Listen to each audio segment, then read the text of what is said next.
نبی اکرم صلی اللہ علیہ وسلم کا حضرت حسنین شریفین کے لیے طاؤس فرمانے کا معمول تھا۔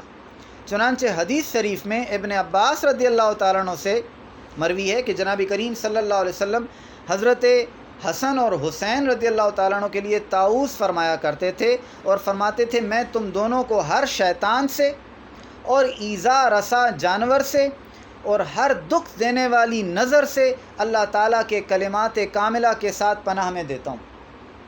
یہ دم نبی علیہ السلام سے ثابت ہے ان بزرگوں کے لیے، اپنے بچوں کے لیے، اور فرماتے تھے تمہارے باپ ابراہیم علیہ السلام اپنے فرزندوں اسماعیل اور اسحاق علیہ السلام کا ان کلمات کے ساتھ طاؤس فرمایا کرتے تھے۔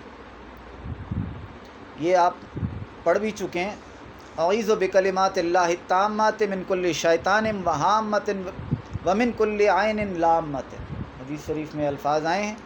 آپ یہ نظر بد کی دعا لکھیں گوگل پہ تو یہ آپ کو الفاظ مل جائیں گے۔